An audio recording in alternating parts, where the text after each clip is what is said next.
میں ہوں آپ کے ساتھ شمسہ عروج۔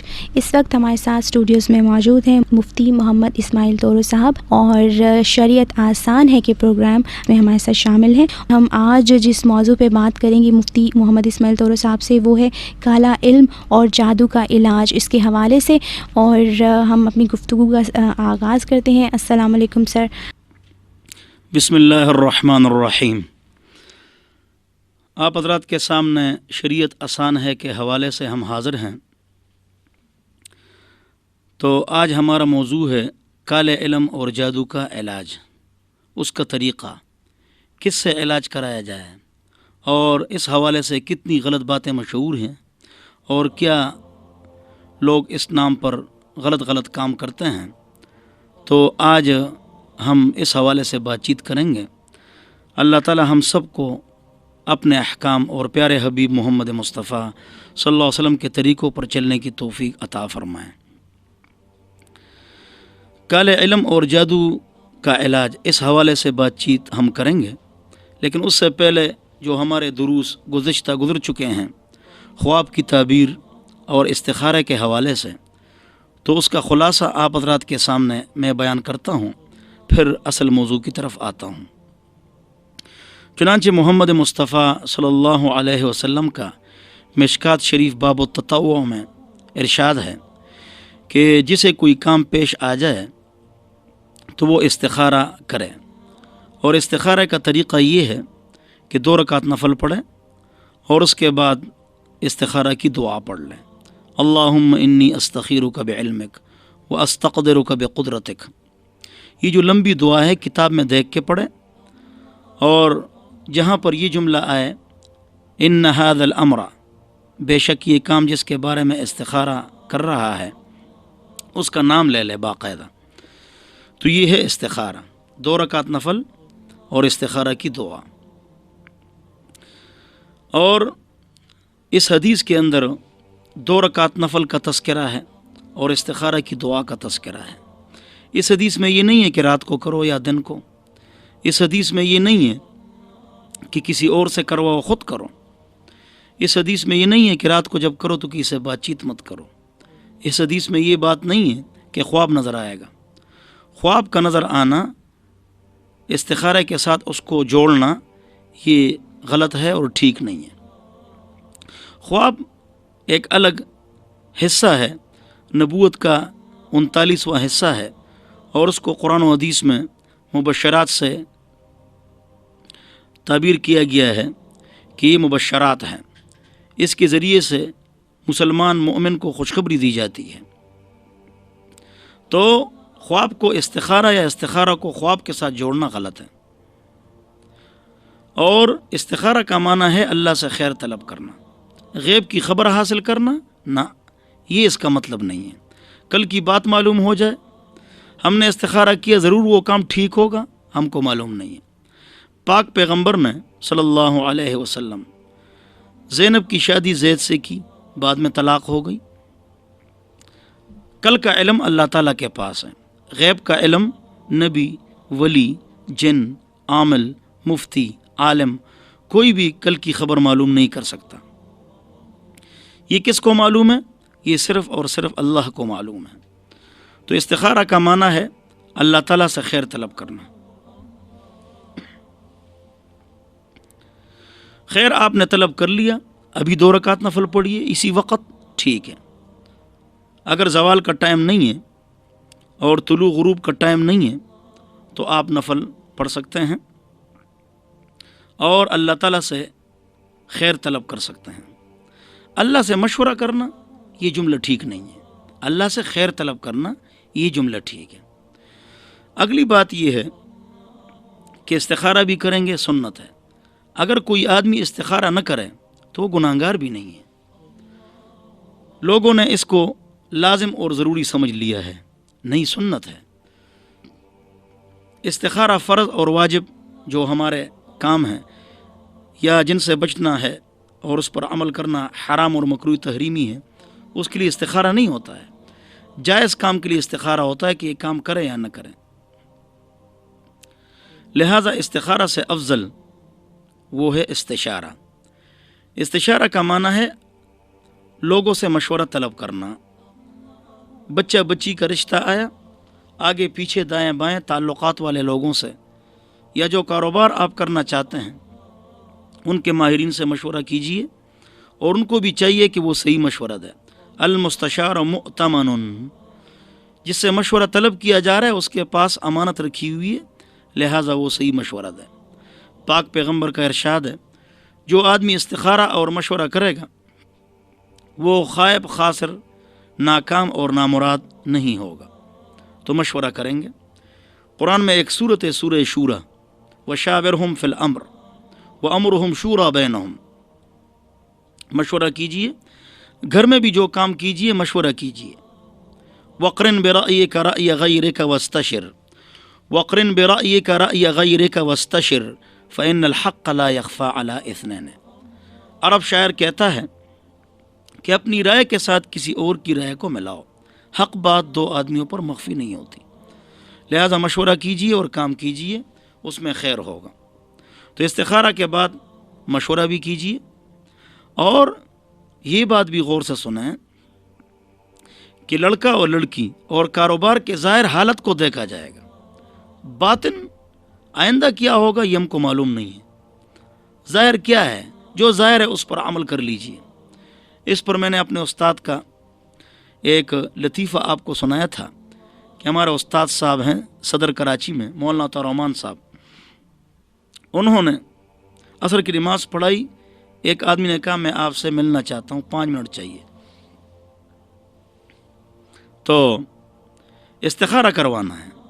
استاد جی نے کہا کہ آپ خود استخارہ کیجئے۔ اس نے کہا میں نے ایک عالم سے پوچھا تھا، اصل میں لوگ ہر پگڑی اور داڑھی والے کو عالم سمجھتے ہیں، یہ بات غلط ہے، یہ بات درست نہیں ہے۔ تو میں نے کسی استخارہ کروایا تھا، اس نے کہا تھا گاڑی مت خریدو 1 سال، آپ کے لیے برا ہے۔ میرے استاد نے کہا 2 رکعت نفل پڑھیے، استخارہ کی دعا پڑھ لیجئے، گھر جائیے، پیسے جیب میں ڈالیے اور گاڑی خرید لیجئے۔ اس آدمی نے 1 سال ویسے آپ کو پھرایا۔ غیب کی خبر اللہ تعالیٰ کے پاس ہے، لہٰذا استخارہ جو ہے یہ بھی ٹھیک ہے، اور استشارہ مشورہ طلب کرنا یہ بھی ٹھیک ہے، یہ کیجیے اور اس پر عمل کیجیے، اور جو کچھ ہو جائے اسی میں خیر ہوگا۔ مثلا طلاق ہو جائے تو الخیر فیما وقع، جو واقع ہو جائے اسی میں خیر ہوتا ہے۔ اصل میں 3 چیزیں ایسی ہیں جس کو معاشرہ عیب سمجھتا ہے جو عیب نہیں ہے۔ مثلا دوسری شادی، یہ شریعت میں ابوبکر نے کی، عمر نے کی، عثمان نے کی، علی نے کی ہے، حسن حسین نے، معاویہ نے، مغیرہ بن شعبہ نے، عشرہ مبشرہ نے رضی اللہ عنہم۔ آج یہ عیب ہے۔ ایک لڑکی کو طلاق ہو جائے یا اس کا خاوند مر جائے، اس کے لیے دوسری شادی کرنا یہ شریعت کا مسئلہ ہے۔ حضرت عاتقہ رضی اللہ عنہ نے 3 شادیاں کی تھیں، نوجوان لڑکی تھی، اور تینوں شوہر یکبارگی پے در پہ شہید ہو گئے میدان جہاد میں۔ اس نے شادی کی، 3 شادیاں کی تھی۔ اس کو عیب سمجھا جاتا ہے، دوسری شادی کو عیب سمجھا جاتا ہے۔ اسی طرح طلاق کو بھی عیب سمجھا جاتا ہے، اگر دونوں کا نہیں بنتا ہے۔ بعض معاشروں میں طلاق عیب ہے، بلکہ طلاق دے کر بھی رکھتے ہیں، جس طرح ہمارے علاقوں میں۔ یہ بات غلط ہے، یہ درست نہیں ہے۔ اگر نہیں بنتی ہے تو طلاق دے دی جائے۔ حضور نے طلاق دی ہے صلی اللہ علیہ وسلم، ابوبکر نے، عمر نے، عثمان نے، علی نے، حسن نے، حسین نے، مغیرہ ابن شعبہ نے رضی اللہ عنہم، سب نے طلاق دی ہے۔ لیکن طلاق کو عیب شمار کیا جاتا ہے، یہ بات خلاف شریعت ہے۔ بہرحال جو کچھ واقع ہو جائے اسی میں خیر ہوگا، اسی طلاق میں خیر ہوگا۔ اگرچہ ابغض المباحات الی اللہ الطلاق، اللہ کے نزدیک طلاق جائز ہے، لیکن سب سے مبغوض چیز ہے۔ جو آدمی طلاق دے 3 نہ دے، 1 دے دے اور پاکی میں دے دے، تاکہ بعد میں اس کو موقع مل جائے سوچنے کا، اور وہ صحیح سوچ کے وہ بعد میں رجوع کر لے یا بیوی کو چھوڑ دے۔ 3 طلاقوں کے بعد رجوع کا حق نہیں رہتا۔ چنانچہ امام بخاری نے باب باندھا ہے، باب من اجاز الطلاق الثلاث، جو اپنی بیوی کو 3 طلاقیں دے وہ 3 ہی واقع ہوتی ہیں۔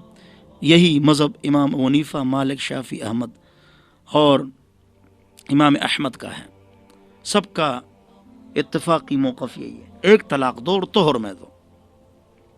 بہرحال میں آپ کو بتا رہا تھا کہ استخارہ کے بعد آپ کی خواہش اور طبیعت کے خلاف اگر کوئی واقعہ رونما ہو جائے تو آپ ناراض نہ ہو، خفا نہ ہو، الخیر فی ما وقع، جو واقع ہو جائے اسی میں کیا ہوتا ہے؟ خیر ہوتا ہے۔ اس نام پر استخارہ کے جو اڈے بنے ہوئے ہیں، استخارہ کرتے اور کرواتے ہیں، تو اصل میں وہ یہ تمام باتیں اس لیے نہیں بتاتے ہیں کہ ان کا کاروبار اور اڈا بند ہو جائے گا۔ یہ دم جو ہے آپ خود کر سکتے ہیں، عورتیں خود کر سکتی ہیں، لیکن یہ سمجھا جاتا ہے کہ دم کے اوپر مولوی کی ٹھیکیداری ہے۔ حضور نے دم کیا ہے صلی اللہ علیہ وسلم، اور صحابہ نے دم کیا ہے۔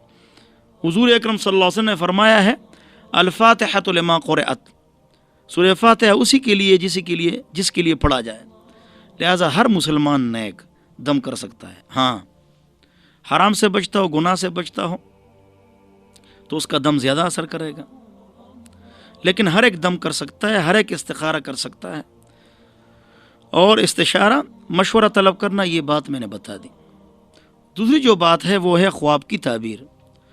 مسلم شریف کی روایت ہے کہ خواب ہر کسی کو مت بتاؤ، اپنے عقل مند ذی علم دوست کو بتاؤ تاکہ وہ اچھی تعبیر نکالے۔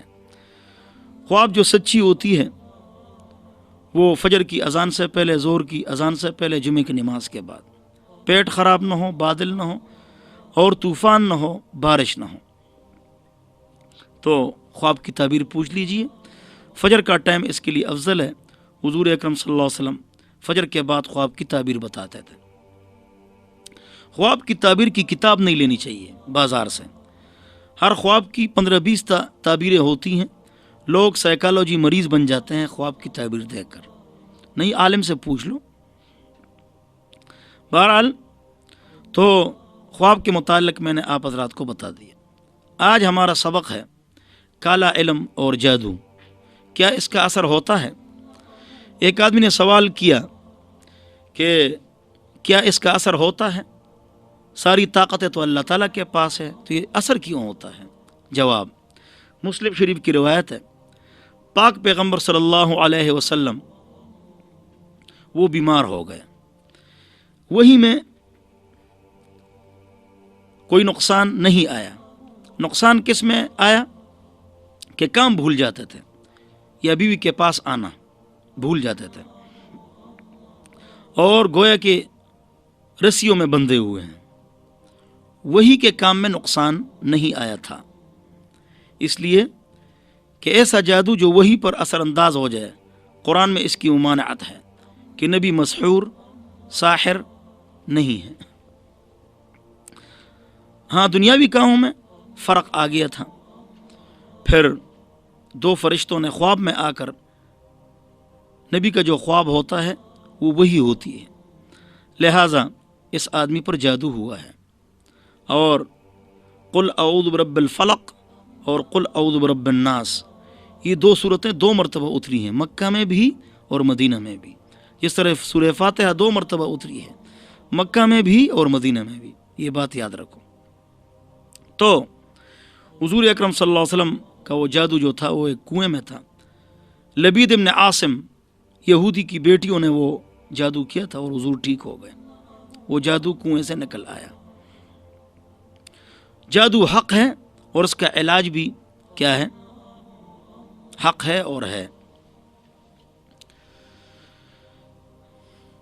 جادو ہو جاتا ہے اور لوگ کرتے ہیں، چنانچہ محمد مصطفیٰ صلی اللہ علیہ وسلم کا ارشاد ہے، باب الکبائر، بڑے بڑے گناہ، اس کا باب ہے مشکات شریف جلد نمبر 1 میں کہ اتقوا 7 موبقات، 7 بڑے بڑے گناہوں سے بچو جو آدمی کو جہنم میں دھکیل دیتے ہیں اور ہلاک کر دیتے ہیں۔ وہ گناہ، اس میں شرک ہے، والدین کی نافرمانی ہے، اور اس میں ایک ہے السحر، کسی کے اوپر کالا علم اور جادو کرنا۔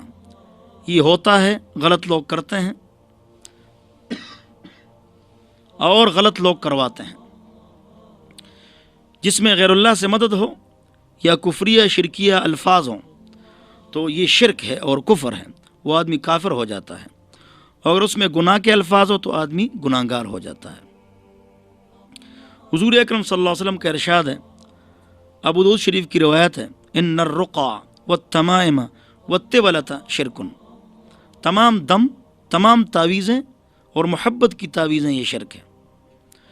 دم حضور نے کیا ہے، صحابہ نے کیا ہے، تو اس کو حضور نے شرک کیوں کہا؟ جواب، صحیح دم جائز ہے، غلط منتر ناجائز ہے۔ اسی طرح صحیح تعویذ جو ہے وہ جائز ہے اور غلط تعویذ غلط ہے۔ تعویذ مطلق شرک نہیں ہے۔ اس حدیث میں دم کو بھی شرک کہا گیا ہے، لیکن مراد غلط منتر ہے جس میں غیر اللہ سے مدد ہو۔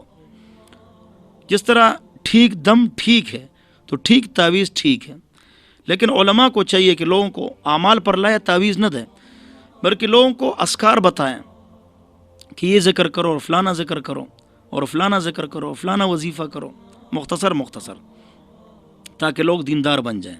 تعویذ دے دی، گلے میں لٹکا لی، نہ نماز نہ دین، نہیں، ان کو اذکار مختلف نمازوں کے بعد دینے چاہیے۔ تو جادو حق ہے، دلیل آ گئی، دنیا دار الاسباب ہے، دلیل آ گئی، وعید کیا ہے، دلیل آ گئی کہ وہ آدمی جہنم میں جاتا ہے، اور ایک صورت میں اگر غیر اللہ سے مدد ہو تو کافر ہو جاتا ہے۔ تو غلط تعویذیں لوگ کرتے بھی اور کرواتے بھی ہیں۔ اگر اس میں کفر اور شرک ہو تو یہ کیا ہے؟ یہ کفر اور شرک ہے، اور کفر اور شرک اگر نہ ہو تو یہ گناہ کبیرہ ہے۔ اس لیے کہ مسلمان کو تکلیف دینا یہ درست نہیں ہے، حرام ہے، ناجائز ہے۔ معمولی تکلیف دینا یہ جائز نہیں ہے۔ المسلم من سلم المسلمون من لسانہ ویدہ، مسلمان حقیقت میں پکا مسلمان کامل وہ ہے جس کے ہاتھ سے اور زبان سے لوگ محفوظ رہیں، لہٰذا کسی پر جادو اور کالا علم نہیں کرنا چاہیے۔ کالا علم اور جادو، اس کا علاج کیا ہے؟ اس کے علاج کے حوالے سے 7 باتیں آپ ذہن میں رکھیں۔ مفتی صاحب معذرت خواہ ہوں، ایک درمیان میں سوال آ گیا تھا نثار احمد صاحب ہیں راولپنڈی سے۔ ایک سوال تو نہیں، انہوں نے 3 سوال لکھے ہیں، بہرحال ان کو مختصراً جس طرح بھی ہو آپ سے جواب کی درخواست ہے۔ ایک تو انہوں نے پوچھا کہ کیا علم نجوم اور جادو کا حقیقت میں کوئی علم ہے، اور اسلام کی روشنی میں وضاحت فرمائیں۔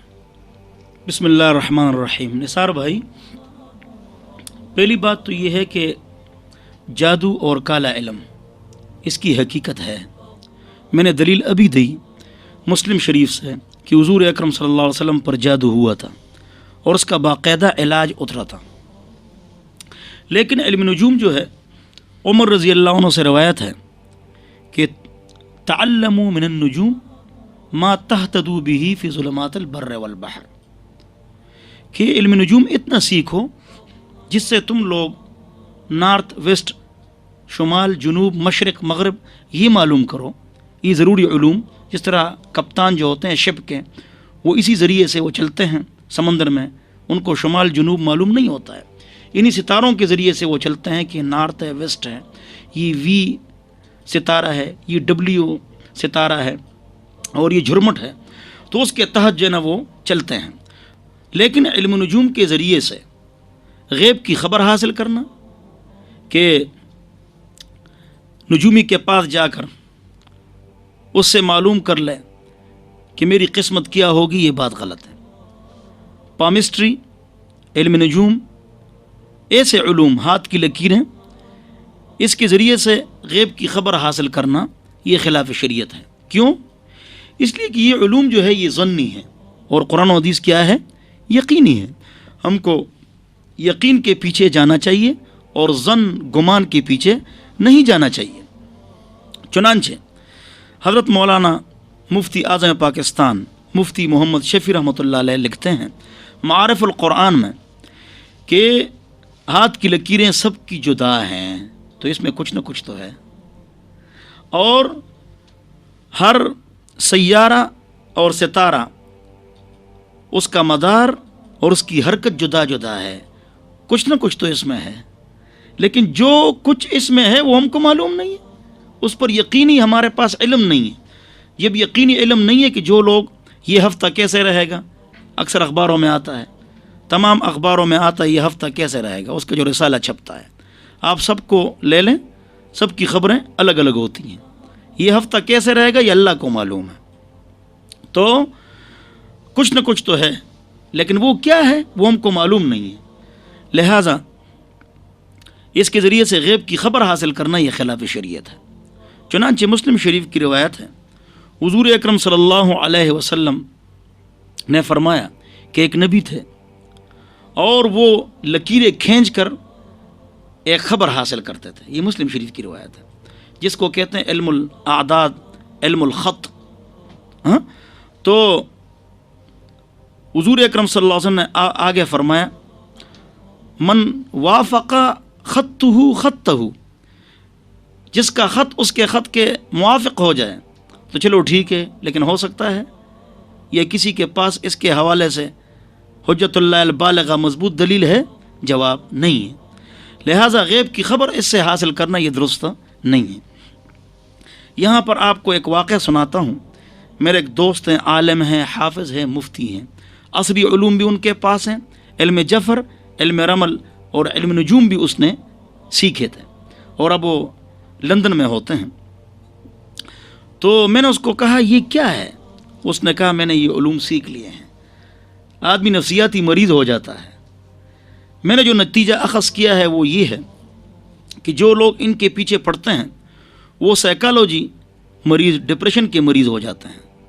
یہ جو حضور اکرم صلی اللہ علیہ وسلم نے ہمارے لیے مختلف اوقات کی دعائیں بتائی ہیں، بسم اللہ الذی لا یضر مع اسمہ شیء فی الارض ولا فی السماء وهو السمیع العلیم، یا اعوذ بکلمات اللہ التامات من غضبہ وعقابہ وشر عبادہ ومن ہمزات الشیاطین واعوذ بک رب ان یحضرون، یہ جو دعائیں ہیں یہ آپ پڑھیں تو کالے علم سے اور جادو سے، موت کے علاوہ مختلف تکلیفوں سے آپ محفوظ رہیں گے۔ تو دعاؤں کا اہتمام کریں۔ لیکن میں افسوس سے کہوں گا کہ ہمارے بچوں کو نوٹس یاد ہوتے ہیں، سپیلنگز یاد کرتے ہیں، نوٹس تیار کر کے پارکوں میں چکر لگا لگا کر سٹوریز، اپلیکیشنز یاد کرتے ہیں۔ الحمدللہ ہم نے بھی یاد کی ہیں، یہ اس پر ہم رد نہیں کرتے ہیں۔ میں نے خود ڈبل اے میں میری تعلیم ہے، میرے بچے اسکولوں میں پڑھتے ہیں، یہ اچھی بات ہے، لیکن افسوس سے کہنا پڑتا ہے کہ مختلف اوقات کی دعائیں ہم کو معلوم نہیں ہیں۔ یہ کل 40-45 دعائیں ہیں، وہ آپ یاد کریں تو تکلیفوں سے، مصیبتوں سے، پریشانیوں سے آپ محفوظ ہوں گے انشاءاللہ۔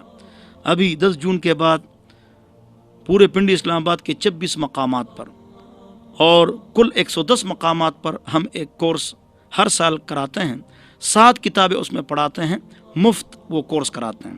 اس میں قرآن، حدیث، فقہ، مسائل، تجوید، دعائیں 40 احادیث عربی میں یاد کراتے ہیں اور تجوید بھی پڑھاتے ہیں اماں پارے کی۔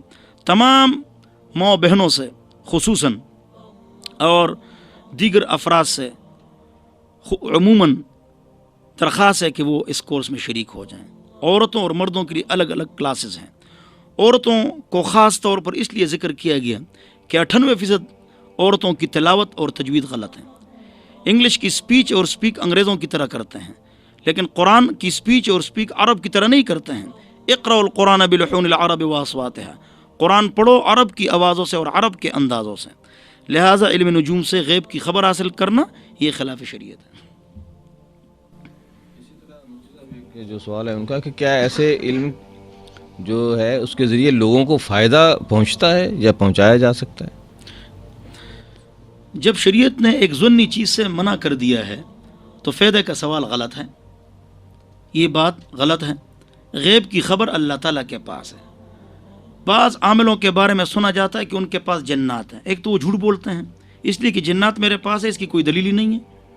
ہاں تو اللہ قرآن میں فرماتے ہیں کہ جنات کے پاس بھی علم غیب نہیں ہے۔ لو یعلمون الغیب ما لبثوا، اگر جنات علم غیب جانتے تو تکلیف دہ عذاب میں مبتلا نہ ہوتے۔ بہرحال اس سے کوئی فائدہ پہنچتا نہیں ہے، بلکہ الٹا آدمی سائیکالوجی نفسیاتی مریض بن جاتا ہے، ڈپریشن کا شکار ہو جاتا ہے۔ ڈپریشن اور سائیکالوجی مریضوں کے لیے بہترین چیز کیا ہے، یہ بھی میں نے بات بتانی تھی، ابھی بتا دیتا ہوں، غور سے سنیں۔ ان کے لیے بہترین چیز جو ہے وہ یہ ہے کہ وہ لا حول ولا قوت الا باللہ پڑھیں. حضور اکرم صلی اللہ علیہ وسلم کا ارشاد ہے کہ لا حول ولا قوت الا باللہ، اس میں 99 بیماریوں کا علاج ہے، اور ایک بیماری نفسیاتی سائیکالوجی امراض، اس سے آدمی بچ جاتا ہے. خیالات، وہمیات، تفکرات، میری طلاق ہو گئی یا نہیں، میری بیوی مجھ سے جدا ہو گئی یا نہیں، میرا وضو ہو گیا یا نہیں، 2 3 مرتبہ غسل کرتے ہیں، بیچارے مریض ہو جاتے ہیں. لا حول ولا قوت الا باللہ پڑھیں. دوسری بات جو ہے، ترمذی شریف جلد نمبر 1 میں روایت ہے، حضور اکرم صلی اللہ علیہ وسلم کا ارشاد ہے کہ جو لوگ پیشاب کر لیتے ہیں اور اسی کے اوپر نہاتے ہیں تو ان کو یہ سائیکالوجی امراض اور یہ وسوسوں کا مرض اس کو لگ جاتا ہے. تو پیشاب الگ جگہ پر کیا جائے اور جگہ صاف کر کے الگ جگہ پر غسل کیا جائے، یہ باقاعدہ حدیث میں موجود ہے. اکثر امراض اسی سے ہوتے ہیں. لوگ استنجا سے ہی صاف نہیں کرتے ہیں اور اس سے بھی نقصانات ہوتے ہیں، باقاعدہ یہ باتیں حدیث میں موجود ہیں. فإن عامة الوسواس منه، یہ حضور کا ارشاد ہے ترمذی شریف میں کہ عام وسوسوں کا مرض اسی سے لگتا ہے. لہٰذا ڈپریشن سے بچیے اور قرآن و حدیث جو یقینی چیز ہے اس پر چلیے. اللہ ہم سب کو سمجھ عطا فرمائے. اور مفتی صاحب ایک انہوں نے پوچھا کہ اسلام کی روشنی میں کن علوم سے انسان کو منع کیا گیا ہے؟ یہ تقریباً بات ہو گئی ہے، یہ بات ہو گئی ہے، لیکن اس کا مختصر سا جواب دیتے ہیں.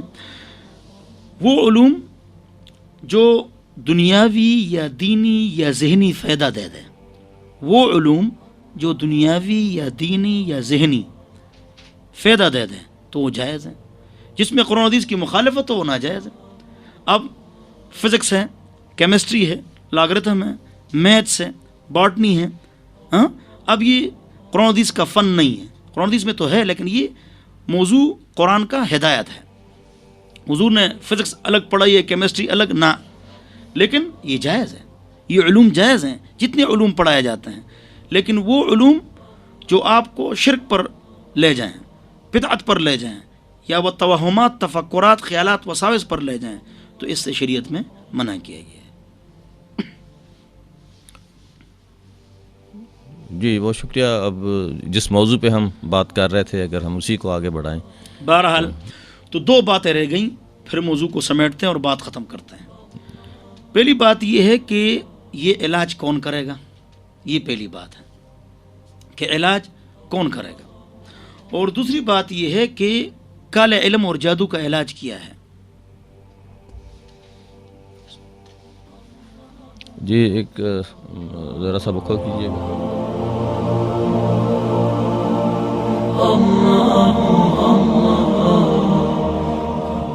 تو علاج کون کرے گا، علاج کس کو کرنا چاہیے اور علاج کس طرح کیا جائے گا، یہ 2 باتیں قابل غور ہیں. پہلی بات یہ ہے کہ کالے علم اور جادو کا علاج کون کرے گا، پہلا سوال. دوسرا سوال، ہمارا لیڈر کون ہے، سربراہ کون ہے، امام کون ہے، پیشوا کون ہے. تو ہم اس کو پیشوا، اسکالر، عالم، امیر، سربراہ، لیڈر، حکمران اس کو مانیں گے جس میں یہ باتیں ہوں. وہ 5 وقت نماز پڑھے، جماعت کے ساتھ پڑھے، فجر کی نماز میں حاضر ہو، گانے بجانے کے آلات سے وہ پرہیز کرے اور دین کو کاروبار نہ بنائے. اس کی زندگی سنت کے مطابق ہو، قرآن و حدیث پر چلتا ہو، اور اس کے گھر والے شریعت کے مطابق ہوں. اس کی بیٹیاں شرعی پردہ کریں اور وہ بھی شرعی پردہ کریں اور دین پر چلے اور غیب کی خبریں نہ بتائے، کل کی بات نہ بتائے، وہ اللہ تعالیٰ کو معلوم ہے. اور اس دین کو کاروبار نہ بنائے، اپنی ذات کے لیے کسی کی جیب پر نظر نہ رکھے، تو وہ ہے عامل، عالم، امام، لیڈر، پیشوا. جس میں سنت نہیں کچھ نہیں، جس میں سنت ہے وہ ہمارا سربراہ ہے. بس علاج کے لیے پہلی بات یہ ہے کہ سورہ یونس آیت نمبر 80، 81، 82، سورہ یونس آیت نمبر 80، 81، 82، پارہ نمبر 11، فجر مغرب کے بعد 7 مرتبہ پڑھیں. فلما القوا قال موسیٰ ما جئتم به السحر ان اللہ سیبطلہ ان اللہ لا یصلح عمل المفسدین. یہ آیتیں جو ہیں 80, 81, 82 وہ آپ پڑھیں اور پابندی سے پڑھیں. کم از کم اس عمل کو اگر ہو چکا ہے روکنے کے لیے 41 دن کریں. تو ایک ہی ہے. دوسری بات جو ہے وہ سورہ فاتحہ, 4 قل اور آیت الکرسی, یہ صبح و شام جو ہے نا یہ ایک بار پڑھیں. اپنے ہاتھوں پر دم کر کے بدن پر ملیں, سونے سے پہلے بھی پڑھیں, تو اس سے بھی آپ اثرات سے بچ جائیں گے. تیسری جو بات ہے وہ ہے لیٹرین جاتے ہوئے آداب کا خیال رکھنا. یہ بہت اہم بات ہے. یہ جو غلط چیزیں اثرات کرتی ہیں وہ لیٹرین میں کرتی ہیں. چنانچہ جو آدمی بغیر دعا کے, جو اس کے لیے دعا مقرر ہے, اندر داخل ہوتا ہے اس پر یہ اثرات مرتب ہو جاتے ہیں. آداب کا خیال نہیں کرتا ہے اور یہ چیزیں اثر انداز ہو جاتی ہیں, جنات بھی اور کالا علم بھی. پھر ایسے لوگوں کے پیچھے گھومتے ہیں, ان کی داڑھی اور پگڑی ہوتی ہے لیکن ہوتے ہیں بے دین. وہ لوٹتے ہیں, پھر علماء کو گالیاں دیتے ہیں. تو آداب کا خیال رکھیں. جب آپ لیٹرین جائیں تو بایاں پیر آگے کریں, اور جب واپس آئیں تو دایاں پیر آگے کریں. گھر اور مسجد میں جاؤ تو دایاں پیر آگے کرو, لیٹرین بایاں پیر آگے کرو, واپس آتے ہوئے دایاں پیر آگے کرو. جاتے ہوئے کون سی دعا پڑھو؟ اللہم انی اعوذ بک من الخبث والخبائث. اس کا ترجمہ یہ ہے, یا اللہ مجھے, میں آپ کے پناہ میں آتا ہوں اے اللہ, شیطان, مرد اور عورتیں جو خبیث ہیں ان کے شر سے میں آپ کی پناہ میں آتا ہوں. یہ اس کی دعا ہے.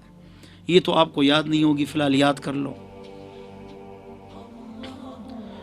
لیکن فی الحال یہ پڑھیں, جب آپ جائیں لیٹرین تو یہ پڑھیں اعوذ باللہ من الشیطان الرجیم. آسان ہو گیا. اور واپس آتے ہوئے آپ یہ پڑھیں الحمدللہ الذی اذہب عنی الاذی وعافانی غفرانک الحمدللہ الذی اذہب عنی الاذی وعافانی. اگر یہ دعا آپ کو نہیں آتی تو آپ یہ پڑھیں استغفر اللہ, یا یہ پڑھیں غفرانک, یہ بھی کافی ہے. جاتے ہوئے اعوذ باللہ من الشیطان الرجیم, واپس آتے ہوئے استغفر اللہ, یہ آسان. اور جو میں نے 2 دعائیں بتائیں وہ آپ یاد کریں اور وہ پابندی سے آپ پڑھا کریں, تو انشاءاللہ کالا علم اور جادو اور غلط اثرات نہیں ہوں گے. یہاں ایک اور بات غور سے سنیں, اور وہ بات بہت اہم ہے. وہ یہ ہے کہ مخلوقات جو مشہور ہیں وہ 3 ہیں, جن ہیں, انسان ہے اور فرشتہ ہے. یہ بعض لوگوں نے بات بہت لمبی کی ہے, کہتے ہیں یہ ہمراز ہے, یہ ہمزاد ہے, اور یہ سایہ ہے, اور یہ بہو ہے, اور یہ بلا ہے, اور یہ خفصہ ہے, اور یہ شیشکہ ہے, یہ موکل ہے. یہ تمام جو عاملوں کا جو 2 نمبر عامل ہوتے ہیں ان کا فراڈ ہے. یا جن ہے, جن یا مسلمان ہے یا کافر ہے, یا مسلمان ہے یا کافر ہے, بس. یہ پری ہے, پری, سایہ, موکل, شیشکہ, خفصہ, بہو, بلا, موکل, یہ سارا مطلب عاملوں کا فراڈ ہے. یہ ساری باتیں غلط ہیں, اس کی کوئی حیثیت شریعت میں نہیں ہے. فلانے پر سایہ ہو گیا, سایہ کی چیز ہے, فضول. یا جن ہے, ہاں جن تکلیف دیتا ہے. سنو, ان الشیطان لا یجری منکم مجری الدم. مسلم شریف کی روایت ہے کہ شیطان تم میں ایسا گھومتا ہے جس طرح خون گھومتا ہے. یہ حضور اکرم صلی اللہ علیہ وسلم کی حدیث ہے. ایک اور حدیث ہے کہ شیطان انسان کو سونگتا ہے, جہاں کمی پاتا ہے وہاں پر کیا کرتا ہے, حملہ کرتا ہے.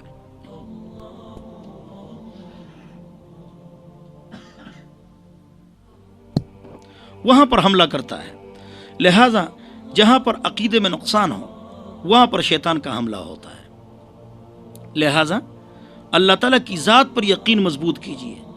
ہاں, اللہ ہی سب کچھ کرنے والی ذات ہے. اللہ خالق ہے, مالک ہے, رازق ہے, مختار کل نفع نقصان کا مالک ہے, حاجت روا ہے, مشکل کشا ہے, عزت و ذلت کا مالک, کامیابی اور کامرانی کا مالک, اللہ کی ذات ہے، اللہ کی ذات پر یقین کرو۔ مجھے کون ٹھیک کرے گا؟ اللہ۔ فلانی جگہ چلا جاؤں گا تو ٹھیک ہو جاؤں گا، اللہ اس کے ہاتھ میں شفا ڈالے گا تو آپ ٹھیک ہو جائیں گے، اور ادھر ہی سے آپ ٹھیک ہو جائیں گے جو میں نے عامل اور عالم کی صفات آپ حضرات کے سامنے بیان کر دی، وہاں سے آپ ٹھیک ہو جائیں گے۔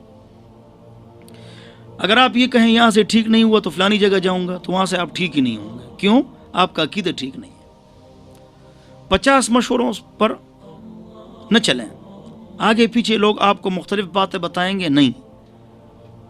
صحت کے حوالے سے ڈاکٹر کے پاس جائیے، کنسٹرکشن کے حوالے سے کنسٹرکشن انجینئر کے پاس جائیے، اور دین کے مسئلے کے لیے جید باعمل سنت پر عمل کرنے والا عالم اس کے پاس جائیے۔ تو اس کا آپ اہتمام کریں۔ اگلی بات جو ہے وہ ہے لا حول ولا قوت الا باللہ۔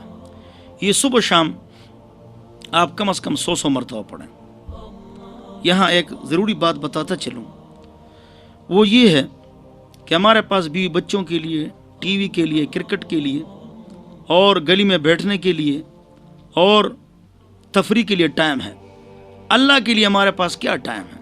ہم کو چاہیے کہ ہم 5 وقت نماز پڑھیں، گانے بجانے کے آلات سے پرہیز کریں، شرعی پردہ کریں، اور صبح سورہ یاسین، سورہ مزمل، رات کو سورۃ الملک اور سورۃ الواقعہ آپ پڑھیں، روزانہ کچھ نہ کچھ قرآن کی تلاوت کریں، درود شریف، استغفار، کلمہ طیبہ، تیسرا کلمہ صبح شام 100 مرتبہ پڑھیں۔